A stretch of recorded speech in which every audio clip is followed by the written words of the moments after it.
If you're still awake at this hour, you already know why. Tonight, we're talking about luxury that hides rot. Can you smell it?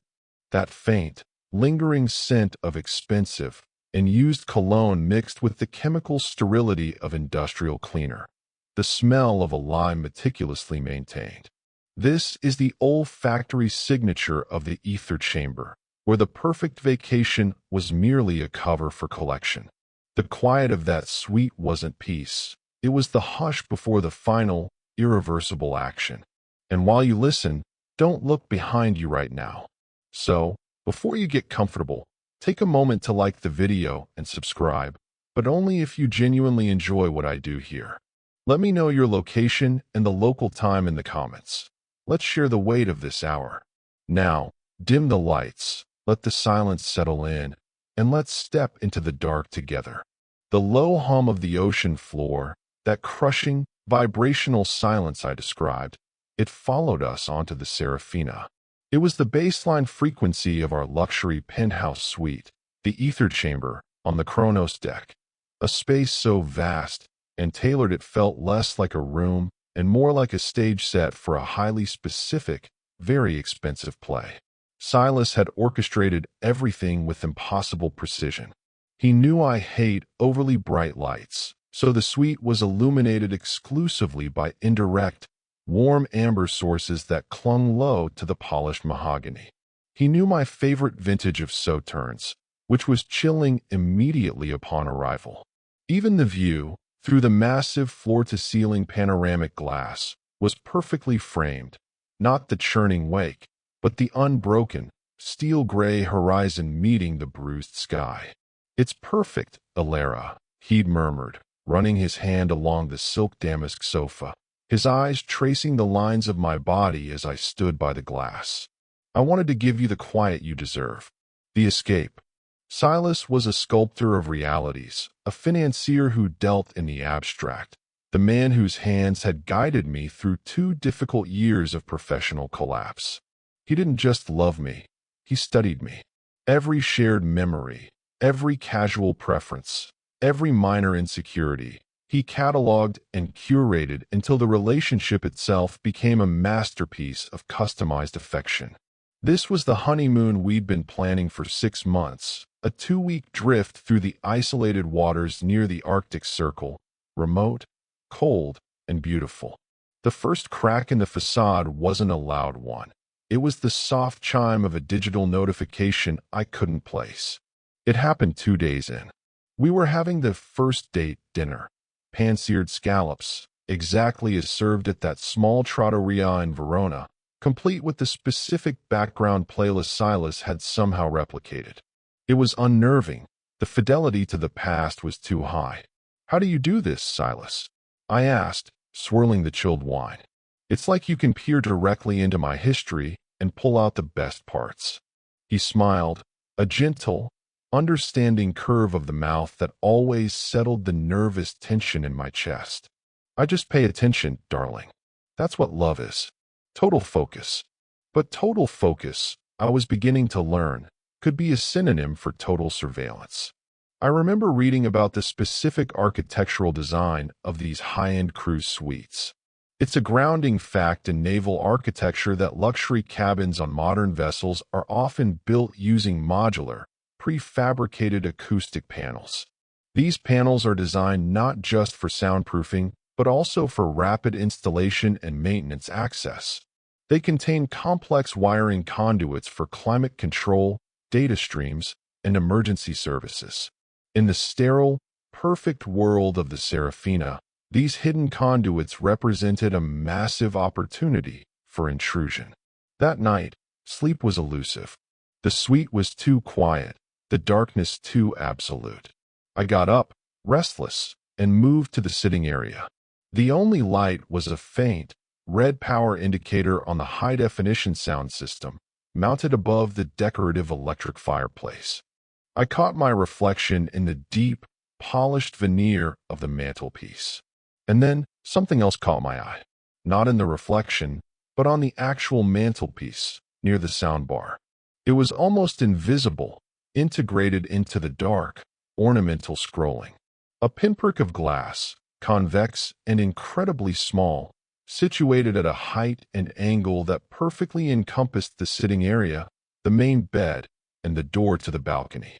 It was slightly recessed, designed to look like a tiny screw head or an aesthetic imperfection in the metal casing. Curiosity. I moved closer, heart thumping against the strange, heavy silence of the suite. I touched the object. It was cold. It yielded slightly under pressure, rotating maybe a millimeter before stopping. It was not a screw. It was a lens. Fear. The realization hit me with the visceral chill of an unseen hand placed on the back of my neck. Silas wasn't just attentive. He was recording. He had outfitted our honeymoon suite, our sacred, expensive bubble, with discrete cameras. But why? My first instinct wasn't panic, but defensive justification.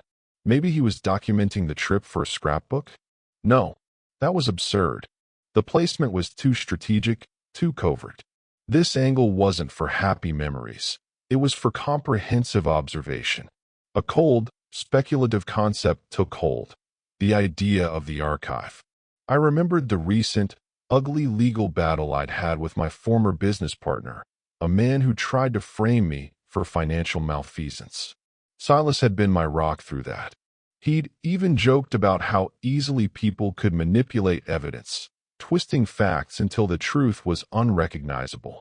What if this wasn't documentation for pleasure, but documentation for destruction? What if Silas needed proof of something I didn't know I was doing? The next day, I started looking for the others. Once you see one pinhole camera, you start seeing the faint, almost imperceptible signs of surveillance everywhere. The perfection suddenly fractured into geometric dread. The smoke detector in the bedroom ceiling, slightly newer, slightly thicker plastic than its counterpart in the lounge. The charging station on the bedside table, a tiny, flickering green light that didn't correspond to any known function. The most invasive was hidden in the full-length mirror, behind a section of treated glass designed to allow light in one direction only. I found that one by aiming my phone's flashlight directly at the glass surface at a sharp angle.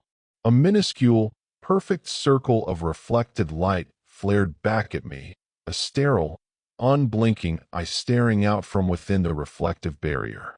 I began to move differently. I was hyper-aware of where I stood, where I changed clothes, how I argued, and even how I slept. I started wearing my silk robe 24/7, treating the suite like a perpetually open space. And Silas noticed. "You seem distant, darling," he observed during breakfast. Smoked salmon and perfect capers, exactly how I'd eaten them every morning for the past 4 years. "Just the rocking of the ship, maybe."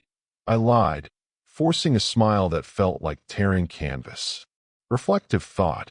Fear isn't about what we see. It's about what we imagine is watching us. And when you know you are being watched, your imagination quickly replaces the truth with every worst-case scenario.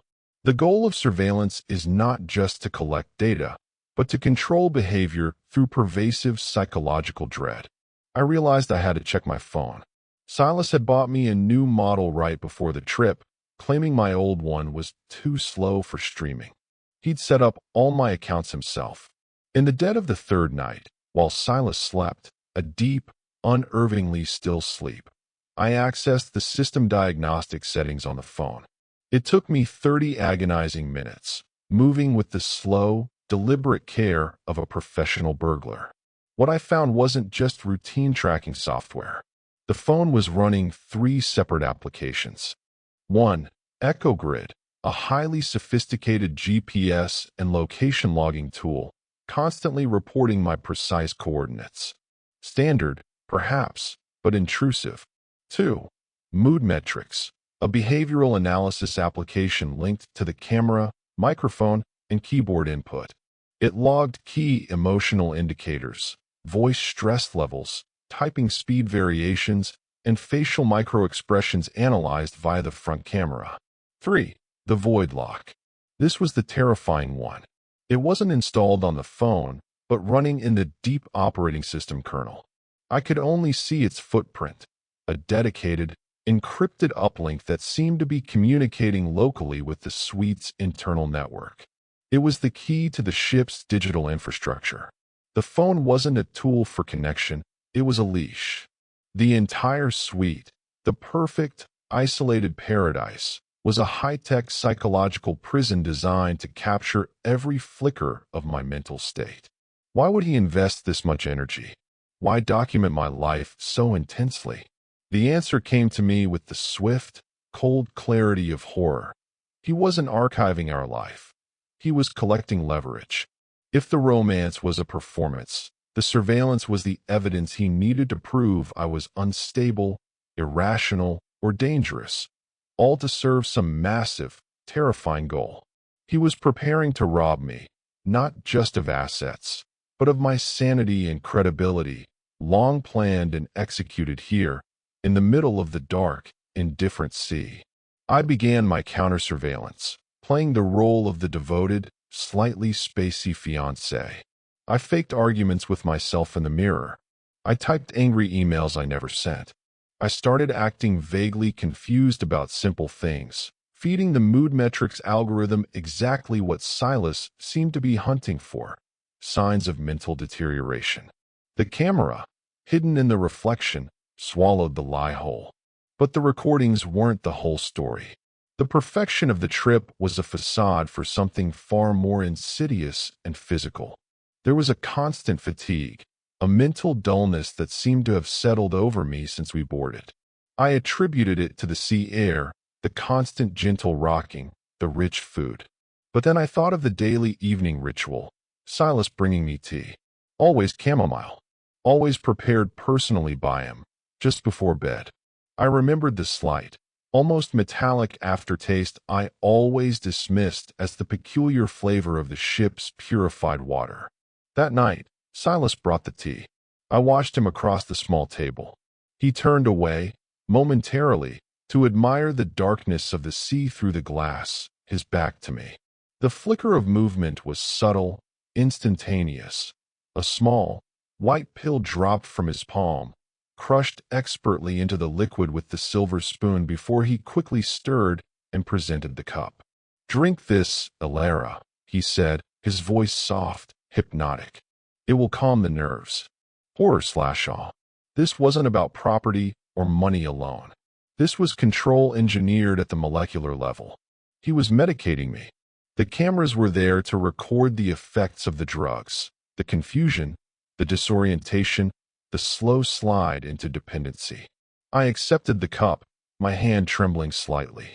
"Thank you, darling," I whispered, lifting the cup to my lips. But I didn't drink. As Silas turned to adjust the ambient lighting, I poured the scalding liquid, slowly and carefully, into the deep fibers of the expensive, thick carpet, disguising the sound with a cough. The carpet swallowed the tea instantly, leaving no trace. But the drugs, whatever they were now logged in my memory. The cameras had recorded the act of drinking, confirming his insidious plan was working.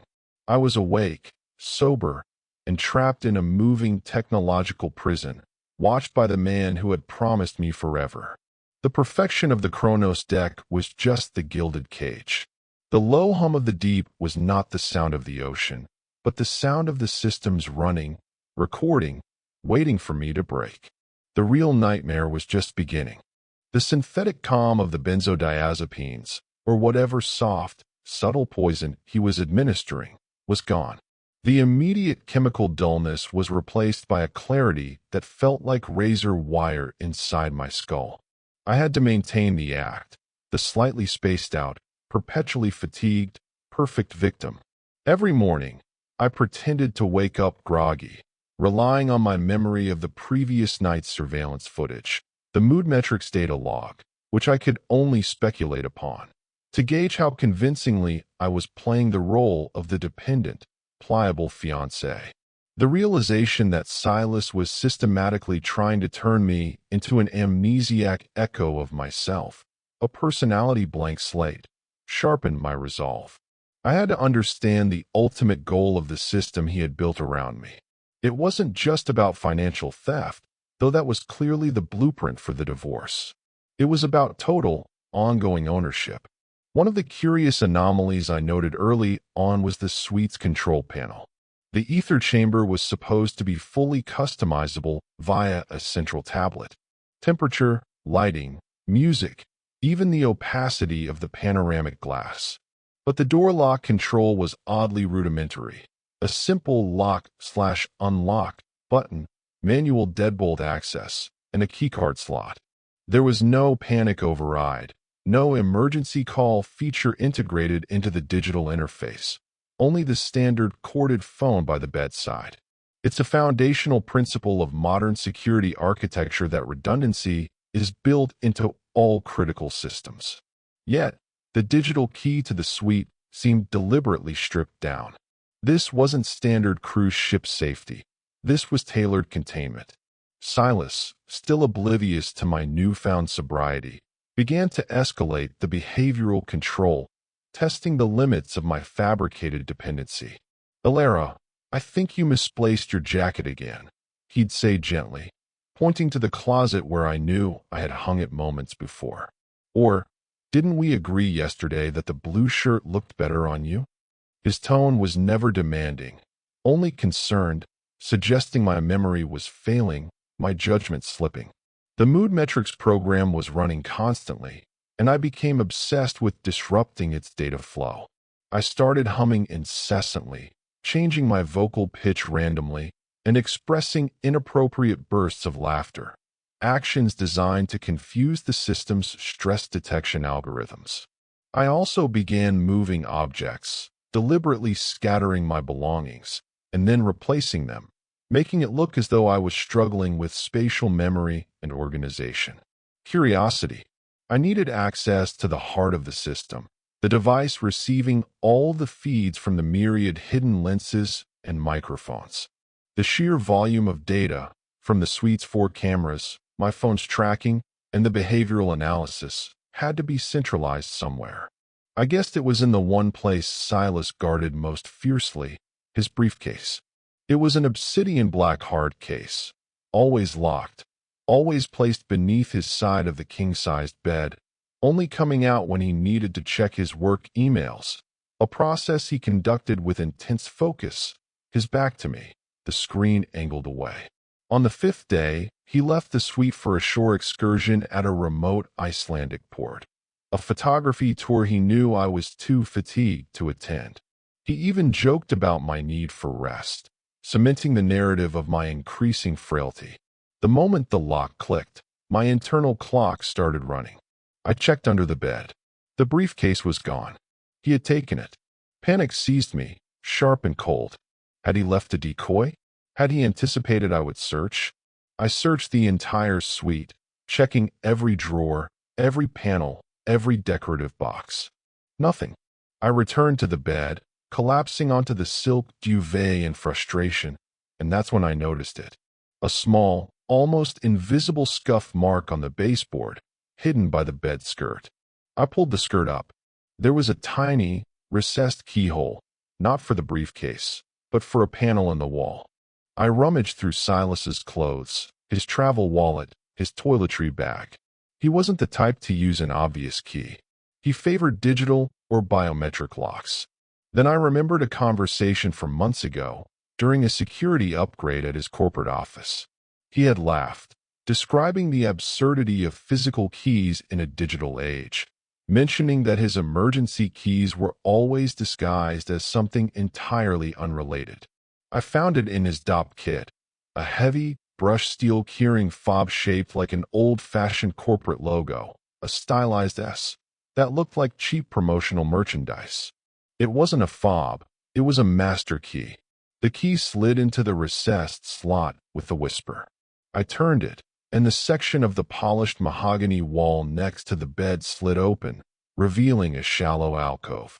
Inside, resting on a padded shelf, was a modified server rig, a high-end mini PC, sleek and silent, glowing with the sterile blue light of operational perfection. This was the nexus. This was the control center. I immediately looked for the physical data storage, the hard drives. I found them easily. 2 high-capacity, solid-state drives, marked only with cryptic hexadecimal labels, hot swappable and ready to be removed. I didn't dare steal the drives. He would notice immediately. I needed to copy the data, or at least establish a backdoor. I located the network ports. Using my own phone, which I had managed to successfully detox from his control by hard resetting and bypassing the void lock with specialized open-source firmware I had installed during one of his long work calls. I connected via a tiny, custom-built USB Ethernet adapter I always carried for work emergencies. The system was protected by complex passwords, but Silas was predictable in his arrogance. He often used layered passwords based on dates significant to him, but framed as being significant to us. The anniversary of our first date, dinner in Verona, was my first guess. It worked. The system granted me administrator access. The folders inside were labeled with devastating clarity. 1. Ether /_ chamber / feeds, containing continuous, high-resolution video streams. 2. Mood metrics / Ilera, behavioral analysis logs, stress graphs, cognitive performance reports. 3. Asset / liquidation / post / commitment, financial planning and legal documentation for the divorce. But the fourth folder, simply titled The Archive, froze the blood in my veins. I opened it. This wasn't just about me. The folder contained subdirectories labeled with dates and other women's names. Aviana, Ally, Ivana, Aaliyah, Reina, Lexi, Brinley, Ella, Mavis, Cecilia. Underneath each name was a full dossier, detailed psychological profiles, financial statements, medical histories, and, horrifyingly, video clips. These weren't just random women. These were victims he had encountered on previous trips, or perhaps clients he had targeted over the years. The files under the name Reina stopped me cold. This wasn't just surveillance. This was fetishistic obsession.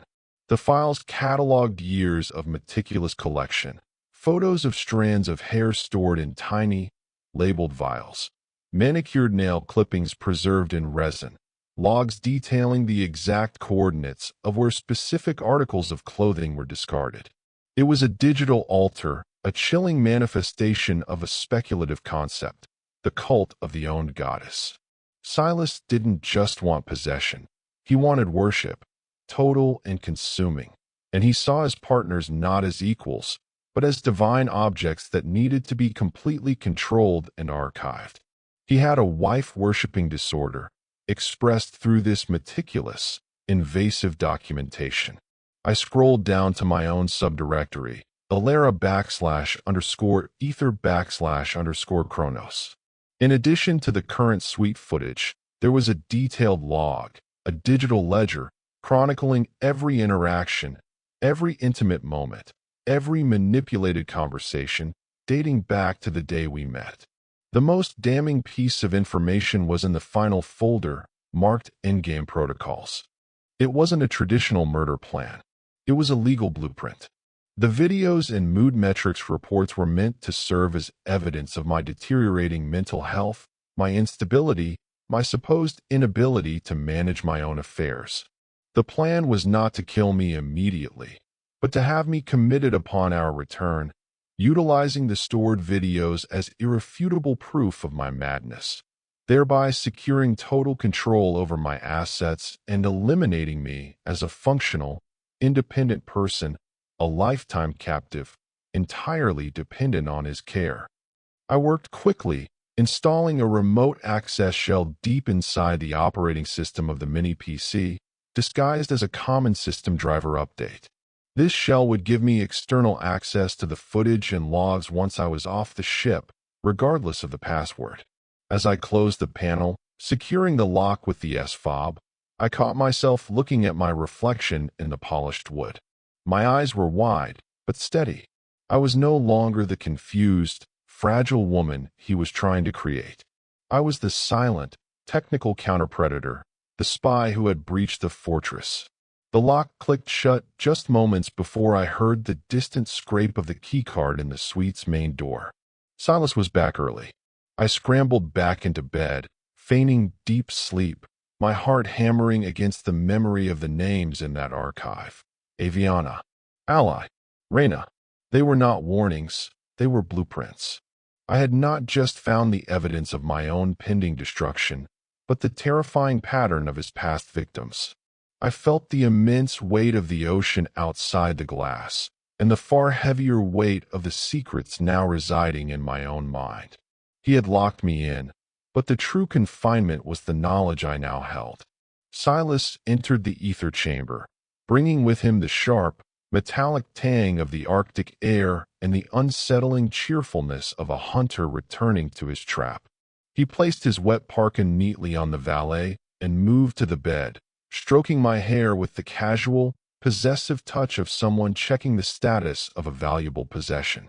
"Sleep well, my dear ghost," he whispered, a term I now understood as a reference to the empty, compliant shell he intended for me. I stirred convincingly, mumbling something about a disjointed dream. The mood metrics were already logging the interaction, confirming my fictional fragility. I had to maintain the charade while the remote access shell silently established its persistent connection to his archive. The psychological pressure was immense.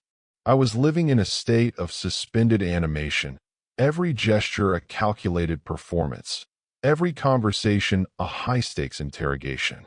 I was playing the role of the controlled subject, but my internal world was a frenzied command center, processing the technical data and the horrific implications of the Reyna file. I knew that collecting my hair and nail clippings was part of his pattern of total ownership. So, I deliberately left strands of my hair on his pillow. I made a show of clipping my nails near the garbage can, knowing he would retrieve them. I was feeding the monster, ensuring he believed the collection ritual was working, cementing his false sense of security. But the most terrifying discovery from the endgame protocols wasn't just the plan to commit me. It was the inclusion of information about the cruise ship structure. Specifically, a cross-referenced list of staff schedules and access points. A little-known fact about these vast modern cruisers is that they often include specialized, secure facilities designed for long voyages, including small, regulated medical labs, and even morgues. These spaces are typically located deep in the lower decks, away from passenger traffic, near the engine rooms and staff quarters. Curiosity. Why would his financial/psychological files contain schematics of the ship's service level? I started paying attention to Silas's movements again. I noticed a consistent, small ritual. Every night, after ensuring I was asleep or chemically sedated, he would leave the suite for approximately 45 minutes, taking only a special black access card and his phone. He never mentioned these trips. The next night, I was prepared. I had hidden a spare key card I'd found in his coat pocket. The moment the suite door clicked shut behind him, I was up. I used the map of the ship from the room directory, cross-referencing the area designated as staff services near the stern of the vessel. I needed to know where he was going. Navigating the passenger areas was easy. They were deserted late at night. The transition to the crew decks was chilling. It began with the temperature drop and the change in materials, polished wood giving way to cold, painted steel, and linoleum. The air became thick with the smell of ozone, diesel, and industrial cleaner. I reached the service elevator, a grim, metal cage used for supplies and staff. I swiped the access card. It worked. I went down to Deck 0, the lowest passenger deck, and then switched to the pressurized service stairs, descending 2 more levels, following the dwindling sound of the distant engines. The signage was in small, institutional font: engineering access, refrigeration, waste management. The corridor was narrow, lit by harsh fluorescent strips that hummed with a life that felt completely inorganic. The cold was intense, forcing goosebumps across my bare arms beneath my robe. I found the location marked on his schematics, a dead-end corridor, protected by a heavy, reinforced steel door with a double cipher lock. Above the door, a small, discreet plaque read, Medical Waste and Preservation Unit. The morgue. I pressed myself against the cold steel wall, listening. The silence here was different from the silence in the ether chamber. It wasn't the psychological silence of surveillance. It was the heavy, clinical silence of finality. After about 5 minutes, the cipher lock chimed softly. The heavy steel door opened, and Silas emerged. He looked different here, less polished, his expression intense and focused, his breathing slightly shallow. In his hand, he carried a small, sealed plastic container, the size of a shoebox, which he quickly tucked into the large pocket of his trousers. I didn't move. I let him pass the junction and start climbing the stairs. Only then did I risk a look into the room he had just left.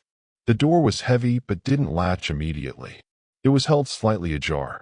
I pushed it open just enough to see inside. The room was clinical white, tiled floor to ceiling, dominated by several large, stainless steel refrigerators and a central steel examination table.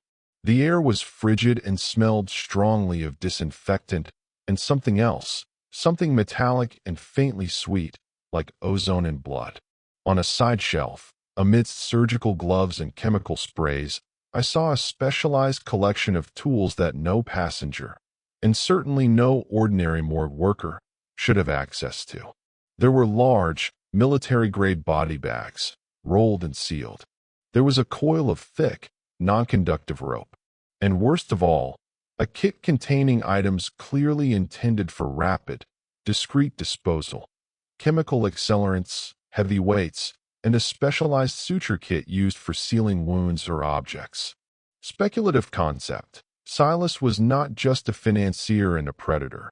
He was, or at least had access to the expertise of, a killer who knew how to erase a life and dispose of the evidence within the confines of a vast, moving city at sea. The constant return to the ship's morgue suggested he wasn't just hiding things. He was actively managing the physical aspect of his operation. He had booked our honeymoon cabin, the perfect, luxurious prison, right on top of, or strategically near, the logistical support systems for ending a life at sea. The irony of celebrating a new life together directly above the final processing unit for the dead was suffocating. I realized with terrifying clarity that the mood metrics data and the legal plans to commit me were only one route to eliminate me. If the commitment failed, or if he grew impatient, the facilities on Deck Zero were his backup plan. He was a collector of women, but also a meticulous disposer of them.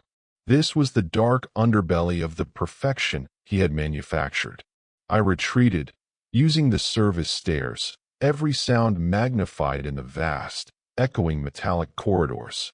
I made it back to the ether chamber just minutes before Silas returned. He was in the bathroom, presumably washing up after his trip below decks. I listened to the running water, my body shaking uncontrollably against the bathroom door. Reflective thought. We often mistake a comfortable environment for a safe one.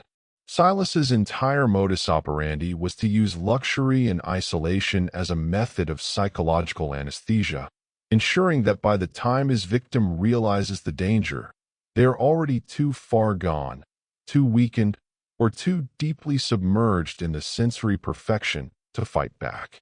The beautiful cabin was the first layer of the coffin. When he emerged, he smiled. "You look pale, darling. Didn't I tell you this air was too cold for you?" He placed the sealed plastic container he had retrieved from the morgue, the shoebox, on his bedside table.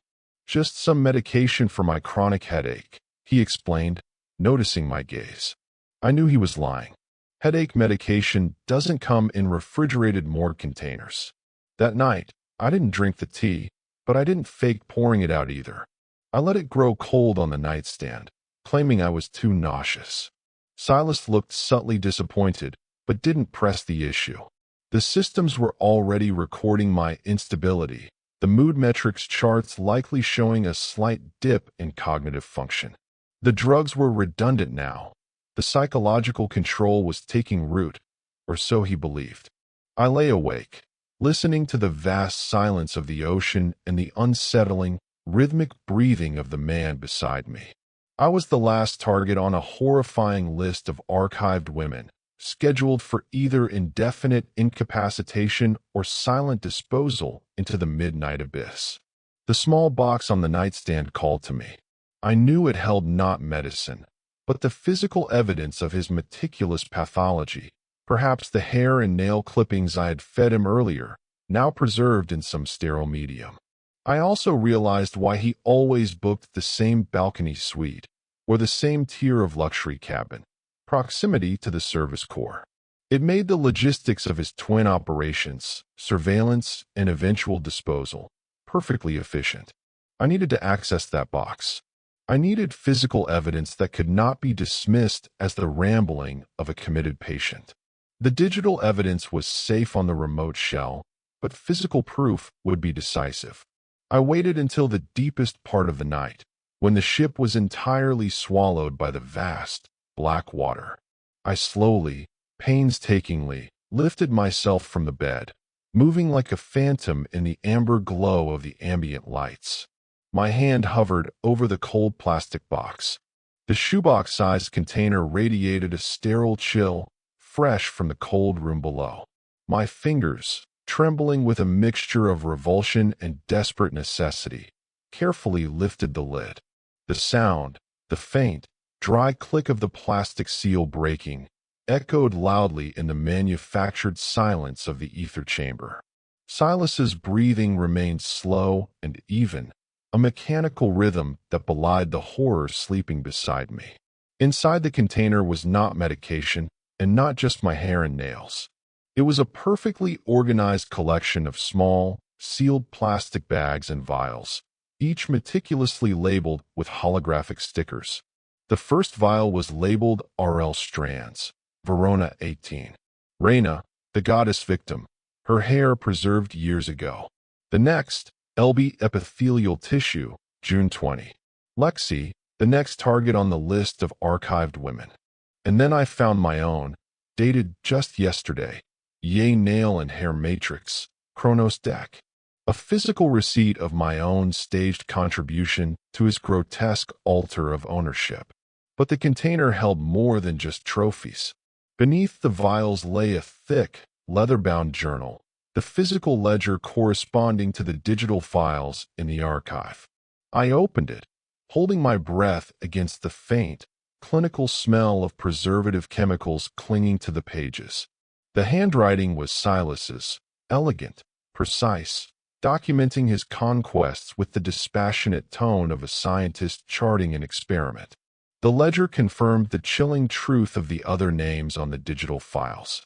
Aviana was cataloged as Asset Acquisition Target Alpha, with detailed notes on how the hidden cameras in the penthouse suite would provide the necessary footage to certify her paranoia and secure his claim on her fortune. Ally was designated Dependency Subject Beta, with a horrifying inventory of the specific benzodiazepines used to induce amnesia and compliance, ensuring she would remain eternally reliant on him in a locked, windowless home. I read about Ivana, whom Silas, or Alfredo, as he was apparently known then, had taken on the same kind of perfect, tailored date. The entry described the aesthetic climax of the experience, pushing her over the balcony railing at the precise moment the fairy lights strung across the deck achieved their highest luminescence, ensuring a beautiful, final memory before she hit the black water. The ledger noted the calculated probability of the death being ruled a tragic accident at sea, given the high levels of alcohol administered beforehand. Silas was a serial predator, cycling through women, meticulously repeating the same core plot: the perfect date, the controlled environment, the inevitable, dark conclusion, while only changing the surface details. I turned the page to Brinley, a wife who had been killed on her honeymoon. The entry was chillingly brief. W. Morgue proximity. Seamless integration of final step. Suicide ruling achieved. This confirmed the dark significance of our cabin's location near the preservation unit. He wasn't just working with morgue access. He was, or had been, a morgue worker himself, or someone with forensic expertise, ensuring the disposal was untraceable. The ledger was not just a confession. It was a blueprint of his methodology, proving that every piece of perfection in our relationship was simply a carefully executed step toward my destruction. Fear, the sheer scale of the operation, the years of planning, the cold-blooded efficiency, overwhelmed me. I was not just an unlucky victim. I was part of a horrifying, recurring cycle, a cog in his grand machine of psychological violence and disposal. As I stared at the precise script detailing my own projected commitment date, I heard a sound that wasn't Silas's breath. It was a faint, metallic clicking sound coming from the wall behind the server panel. He was awake. I moved the ledger, my hands shaking violently, tucking it under the duvet. "Alara." His voice was drowsy, soft. "What are you doing? Are you unwell?" "Just a nightmare, Silas," I stammered, scrambling back into bed, pulling the sheet up to my chin. "I got cold." He turned, the amber light catching his eyes. They weren't drowsy. They were entirely focused, assessing the room. He reached for the container on the nightstand. "You left the lid loose," he noted, his voice devoid of emotion. "It's important to keep the preservatives cold." He sealed the box and placed it back down. The moment was suspended, thick with unacknowledged tension. Did he know? Did he suspect the elaborate performance was over? He didn't mention the ledger. He settled back down, but he did not close his eyes.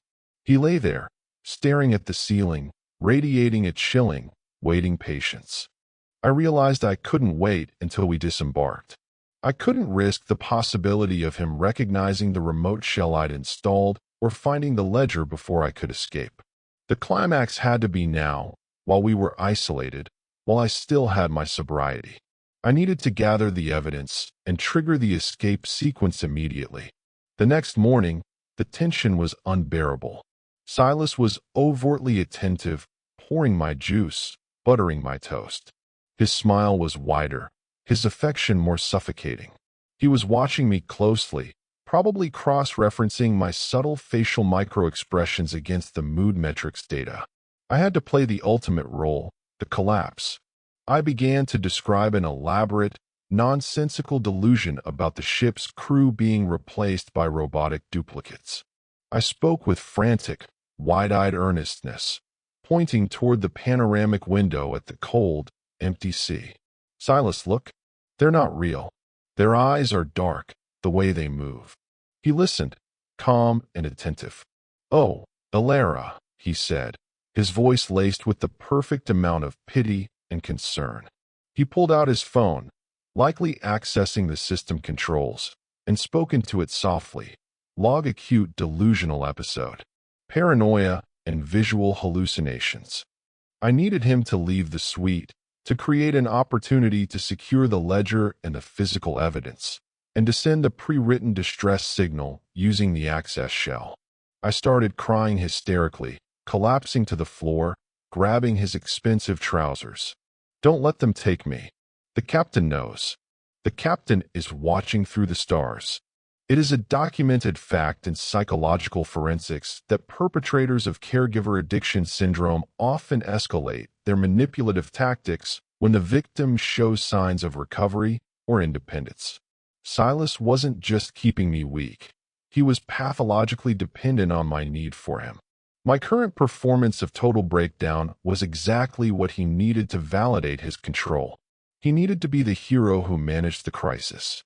"I need to call the medical team, darling," he said, pulling me gently back onto the sofa. "You're clearly overwhelmed. We need to stabilize you." "No, no doctors. Only you, Silas. You are the only one who can keep me safe." This was the hook. His ego was the vulnerability. He nodded slowly. "All right, we'll skip the ship doctors. But I need to go down to the communications center. I need to arrange our early disembarkment, get us a private transport home. I'll tell them you're too seasick to continue." He stood up, kissing my forehead. Don't move. I'll be back in 40 minutes. I need to make sure everything is taken care of. I can't leave you alone for long. Not like this. He was not going to the communication center. He was going to his server, and then likely down to Deck Zero to plan the immediate physical elimination now that the psychological path was accelerated. He would assume he needed to remove the evidence I might mention in my delirium. The moment the lock clicked, I tore the leather-bound ledger from under the duvet, shoved it into the front of my silk robe, and raced to the hidden panel. I connected my independent phone. The remote access shell immediately established the secure connection. I started the high-speed download of the in-game protocols and the entire archive folder, sending the data stream to an encrypted cloud server accessible to my legal team on shore. I also sent the pre-written distress signal, a single text message to a specific, dormant corporate email address tied to my lawyer, Kronos Ether Chamber. Priority 1 status. The download was agonizingly slow. The file sizes were enormous. I needed to buy more time. I ran to the balcony, the freezing air hitting my skin. Below, the churning, black sea waited, the final destination for Ivana and Brinley. I looked back at the door. I knew I couldn't escape the ship entirely, but I had one final, horrifying confrontation to stage. I needed to ensure he returned to the suite, and that his return was broadcast to the cameras. I grabbed the heavy bronze sculpture from the mantelpiece and waited by the server panel, the leather journal pressed tight against my chest. Horror/awe. I was no longer playing the ghost. I was the body in the machine, and I was about to dismantle the engine of his terror. The perfect room was about to become the site of its own undoing. The digital download was still chugging along, the small progress bar on my phone inching toward completion. The bronze sculpture felt heavy and cold in my grasp, a crude weapon against the precision of Silas's high-tech control. I had less than 30 minutes before he returned, likely armed with some new chemical sedative or, worse, a plan to escort me directly to Deck Zero. I had to provoke him. I needed the final, violent confrontation to be recorded by the very cameras he had installed to frame me. His rage, unfiltered and exposed, was the final piece of evidence I needed to discredit the meticulous archive of my staged madness. I pulled the server rig, the brain of the ether chamber, out of its hidden wall compartment. The tangle of wires looked like the exposed nerves of the ship. I used the sculpture to smash the elegant casing, shattering the hard drive casings and snapping the network cables. The pristine blue lights flickered once, turned red, and died. Silence. The sudden, absolute digital silence was terrifying. The cameras were likely still transmitting, but the recording archive, was physically destroyed. The immediate panic in the pit of my stomach was intense, but I had secured the most important files via the remote shell. I put the sculpture back on the mantelpiece, then retrieved the leather-bound ledger, placing it prominently on the bedside table next to the shattered fragments of the server's cooling fan. I wanted the evidence to be unmistakable. I returned to the panoramic window, staring out at the monochrome landscape of sea and sky. I needed to look like the cornered, hysterical victim he expected. When the card key scraped in the lock, 20 minutes earlier than I'd anticipated, I let out a shriek that was half real, half performance. Silas walked in, took one look at the destroyed panel and the exposed ledger, and the mask of gentle concern evaporated. The transformation was visceral. The soft financier was replaced by a rigid, white-faced predator, his eyes 2 chips of frozen malice. "What have you done?" he hissed, his voice dangerously low, his polished demeanor cracking like glass. "The robots told me to do it, Silas," I screamed, backing away toward the window. "They said you were lying. They said you keep the little pieces." He ignored the hysterical performance. His focus was entirely on the ledger. He strode to the nightstand, snatched the leather book, and quickly thumbed through the last pages, confirming the damage was done. "You read this," he stated, not as a question, but as a pronouncement of death. He looked around the room, assessing the damage to his system. He realized the archive was destroyed. His years of meticulous collection, gone. The financial plan, the legal leverage, shattered by my single, violent act of defiance. He looked at me, and I saw the recognition in his eyes. The ghost he created was gone. The sober woman stood before him. "You weren't taking the tea, were you, Alara?" he said, stepping toward me with slow, deliberate menace. "I prefer my memories intact, Silas," I replied, my voice shaking, but holding steady. This was the confrontation. The critical moment that the cameras, still transmitting to the main ship's bridge, I hoped, would record. I had to keep him talking, keep him within the frame. It is a key psychological observation that sociopaths, when their control is entirely broken, often revert to grandiosity and confessing their brilliance, prioritizing their ego over their own safety. "You think you've won?" He laughed, a high, strained sound. "You've destroyed the equipment, yes, but the pattern is still valid. You're hysterical. You've just vandalized a multi-million-dollar suite. Your frantic testimony against a respected professional with impeccable credit will be dismissed as the ravings of the disturbed woman I already documented you to be. Raina, Ivana, Brinley," I recited, my voice low and cold. "I know about the morgue, Silas. I know about the endgame protocols." The mention of the morgue, the place of his greatest professional secrecy, hit him harder than the names. His face contorted, twisting into a mask of pure fury. He lunged. I managed to sidestep the attack, pushing past the opulent furniture, putting distance between us. The heavy silk rug slid under my feet. "You were never going to be my equal, Alara," he spat, abandoning all pretense of concern. "You were perfect material. Pliable. Wealthy. Isolated. I spent years refining the methodology. The shared currency of flesh. It's the perfect system. You create the need, you provide the service, and then you take the collateral. Total, irreversible control." He grabbed the heavy crystal carafe from the table, intending to use it as a weapon. "The shared currency?"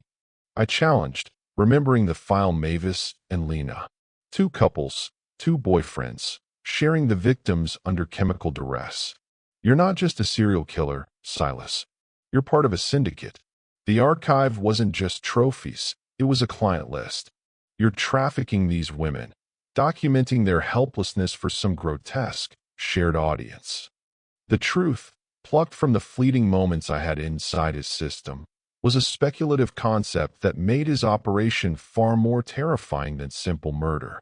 He wasn't just killing or controlling. He was trading, using the ships as a dark transportation and documentation hub. He froze, the crystal carafe suspended in the air. That was the secret he didn't want revealed. The syndicate. The shared, organized predation. "That information stays here," he snarled, dropping the carafe, which shattered harmlessly against the thick carpet. He moved faster now, closing the distance between us, focusing on sheer, physical force. I had only one place left to go, the panoramic balcony. I scrambled through the heavy sliding door, pulling it shut behind me. The lock was simple, but heavy. I engaged the latch, knowing it would only buy me a second. The freezing wind hit me instantly, whipping my hair around my face. The open railing was terrifyingly close to the endless, churning black of the North Sea. Silas hit the glass with a terrible, resonant impact, shaking the heavy frame. He was already working on the internal lock override. I grabbed the only thing I could, the heavy, ornate metal trash bin from the corner of the balcony, designed to withstand the harsh weather. "You're going to be so quiet, Alara," he was growling through the glass, his face pressed against the surface, distorted and monstrous. "You're going into the deepest water. They will never find the slightest piece of you." I looked over the railing. The waves were huge, indifferent. The depth below felt like the entrance to the void. I needed to send the evidence, and I needed to survive the next 30 seconds. I pulled out my phone. The progress bar for the final, massive data transfer, the complete archive and in-game protocols, was at 98%. I typed a final, concise message into the shell interface. Confrontation live. Chronos deck. Silas forced the door open with a brutal shove. The metal latch screamed in protest before breaking. He stepped onto the balcony, eyes locked on my phone. Give me the phone. I didn't run toward the railing. I ran away from it, toward the side of the balcony where the decorative dividers separated our suite from the next. He grabbed my arm, his grip like iron. The pain was immediate and searing. I dropped the phone, but not before the final message registered. 100% complete. Data transmission confirmed. The phone slid under a small, decorative table. He didn't notice the download completion. He was blinded by rage, focused on the ultimate elimination. He pulled me back toward the railing. I should have listened to the system, he panted, his face inches from mine. I should have put you on deck 0 the minute we left port. He lifted me, effortlessly, preparing to push me over. The sheer drop to the water was horrifying. I could feel the cold spray of the violent sea. This was where Ivana had died, the perfect date ending in the sudden, bright horror of the fall. I focused all my remaining strength on the metal trash bin, which I was still clutching. I swung it upward with brutal force, aiming for the side of his head. The impact was sharp and sickening. Silas stumbled, releasing me with a roar of pain. He dropped the journal, which fluttered over the railing, instantly swallowed by the wind and the sea. I scrambled back, gasping for breath. He recovered quickly, a thin line of blood already trailing from his temple. He smiled, a dark, awful grin of sheer, predatory determination.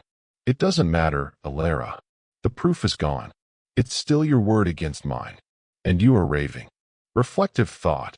When all other physical means of escape are exhausted, the only true weapon left is the documented truth, deployed at the moment of highest vulnerability.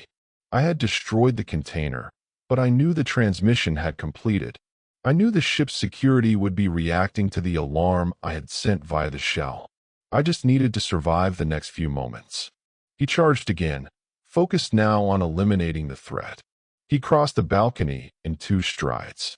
I braced myself for the impact, knowing I couldn't beat his strength. But just as he reached me, a loud, piercing alarm began to blare from the interior of the ship, cutting through the wind. Then, the rhythmic, heavy pounding of boots on the internal deck, not the silent approach of the killer, but the formal, organized response of the ship's security. They were coming. The alarm was too close. Silas hesitated, his eyes flicking between the railing and the suite door. The digital shell had worked. My lawyer had initiated the protocol. The heavy thud-thud-thud of the security team's approach was the most beautiful sound I had ever heard. The noise of structured reality returning to shatter the personalized nightmare Silas had built. He knew that any confrontation with uniformed personnel, especially now that his surveillance system was destroyed and I was clearly rational, would instantly compromise his narrative of my mental collapse. He backed away from me, moving toward the railing, his face a mask of thwarted ambition and cold calculation. "You didn't win, Alara," he muttered, his voice scraped raw with hatred. "You just delayed the inevitable. The network is secure, the files are gone." But he was wrong. The data was moving, encrypted and safe, across international servers, already being analyzed by the team I had trusted implicitly. The thick, reinforced suite door crashed open, revealing 2 large security officers and, trailing cautiously behind them, the ship's head of security, his face pale and focused.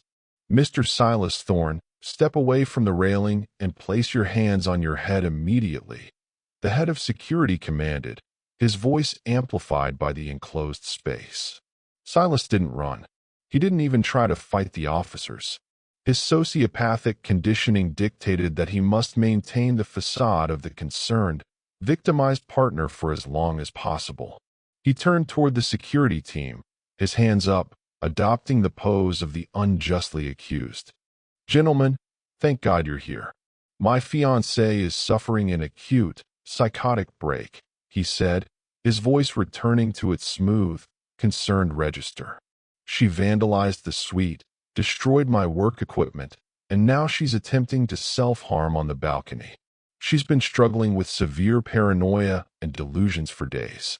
I stepped forward, emerging from the shadow of the massive glass pane, my soaked silk robe clinging to me in the freezing air.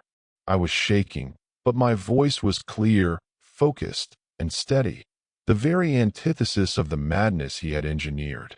"He is lying," I stated, addressing the head of security directly, ignoring Silas entirely.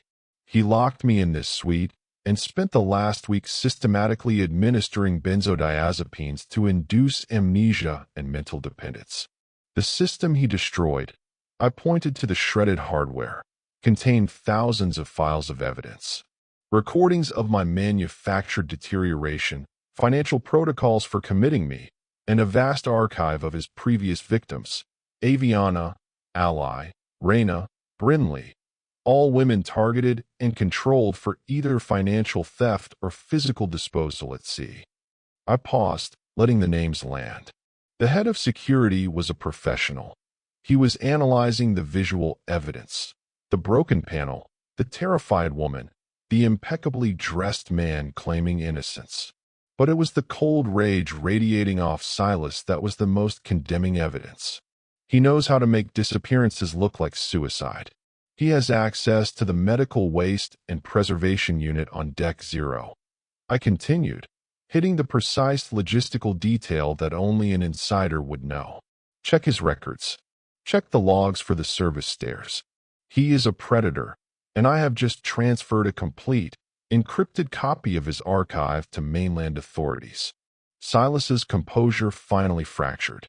He lunged toward me, not with the intention of pushing me off the balcony anymore, but to silence me. "Liar! You're insane." The security officers reacted instantly, converging on him. He struggled violently, the refined exterior dissolving into pure, panicked physicality. They wrestled him to the ground, securing his hands with heavy-duty restraints. The struggle was loud, brutal, and definitive, happening exactly where his own cameras could capture the truth of his violence. As the officers hauled Silas, spitting curses and threats, back inside the suite and toward the exit, he twisted his head to look at me one last time. "They'll release me, Alara. You'll be alone. You should have stayed docile." I didn't answer him. I merely walked to the shattered remains of the server panel and picked up the largest shard of the ceramic casing, a piece that had contained a fragment of the system's label, and held it up, letting him see that I had physical evidence of the destroyed device. The head of security approached me, speaking into his radio. "Secure the subject. Isolate the ether chamber as a crime scene. Contact the captain. We have a serious incident involving multiple alleged victims." I was safe. The fear, which had been driving me for days, suddenly evaporated, replaced by an exhaustion so profound it felt like a chemical drain. The biological reality of surviving extreme psychological duress involves a massive physiological response, often leading to a sudden, complete energy crash once the threat is neutralized. I leaned heavily against the railing, feeling the freezing spray of the ocean on my face, grounding myself in the real, indifferent power of the sea, rather than the manufactured horror of the suite. The security team escorted me off the Kronos deck, past silent, gawking staff members. I was taken to the ship's medical bay, not for treatment for delusion, but for sobriety tests and care. The final sequence was clinical and rapid. Within hours, the Serafina altered its course, making an emergency stop at a Canadian coastal port. International authorities, having received the high-priority, encrypted data dump from my legal team, were waiting. Silas was handed over immediately, along with the remains of the server, the camera logs from the suite, which, thankfully, had recorded his confession of dependency and his violent struggle, and my full testimony. I didn't watch him leave the ship. I was already coordinating with the authorities, providing key access codes and contextual information for the names in the archive. I finally walked off the ship not as a bride or a victim, but as a witness. The system had failed him. His arrogance, the assumption that technology and customized affection could replace genuine connection, was his downfall. He had given me the tool of my own undoing, believing he had locked the door. I remember standing on the dock, watching the Serafina glide back into the open ocean. The air was cold, but the sunlight was brutally bright, washing out the shadows that had clung to me for days. I sent one final message to my lawyer, confirming my safety and the total transfer of data. The warning was implicit. The darkness doesn't just reside in the abyss of the ocean. It wears a friendly face and brings you tea. My personal nightmare was over, but the work for the others, Aviana, Ally, and the ghosts like Ivana, was just beginning. The archive was open, the truth was out, and the luxury cruise ship was exposed as a logistical vessel for a horror I couldn't have imagined. The nightmare didn't dissipate instantly with the morning light. It softened, yes, losing the sharp, agonizing edges of immediate danger, but it settled into the air around me like a thin, persistent smoke. The Canadian port city was gray and cold, offering none of the manufactured warmth of the ether chamber, but its sheer, mundane reality was the only comfort I needed. My lawyer met me at the dock, along with forensic specialists and several plainclothes agents. They treated me not as a patient, but as a critical source of intelligence. My testimony, backed by the digital files, the mood metrics logs confirming my performance, the in-game protocols, and the full archive with the names of past victims, was sufficient to hold Silas indefinitely. The immediate charges were kidnapping, attempted battery, and conspiracy to commit fraud and assault. The deeper charges, concerning the syndicate and the fates of women like Ivana and Brinley, would take months of complex international investigation. I spent the next 48 hours in a secure location, reviewing the evidence for the authorities. It was a harrowing process, scrolling through the dossiers of Aviana and Ally, seeing the cold, clinical documentation of their psychological manipulation. I was viewing the film of their terror, a film I was supposed to be the final star of. One image from the files haunts me still, a blueprint of the Kronos deck suite. Not the architectural plan, but Silas's personal overlay, showing every camera, every microphone, every integrated sensor connected by thin, red lines to the hidden server rig. He hadn't just rented a room. He had created a custom-designed, technological torture chamber. I realized that the perfect honeymoon, the tailored affection, the obsessive attention, it was all a massive, elaborate expenditure of energy aimed solely at reduction. Reducing me from a person to a passive asset, a collection of controllable data points, a goddess he could own and eventually dispose of. The arrests were swift, leading to the apprehension of at least 2 co-conspirators noted in the asset liquidation files, men who specialized in legally finalizing the commitment and theft. The network was beginning to unravel, starting with Silas at the center. I remember stepping outside for the first time after giving my initial deposition. The sky was vast, indifferent, just as it had been over the North Sea, but now I could breathe the cold air without the fear of detection. I wasn't physically harmed, but the violation was total. I looked at the hands of every man I saw, the kindness of a waiter, the assistance of a security guard, and wondered if they, too, were secretly archiving, tracking, and judging. The foundation of trust had not just been broken, it had been revealed as a weapon. The final, terrifying thought that remained suspended in the air, even now, months later, after the trials have begun and the news cycles have moved on, is this: how many other Serafina cruises are happening right now? How many perfect honeymoons, tailored to exact specifications, are unfolding in luxury suites where the fiancé is not a lover, but a meticulously organized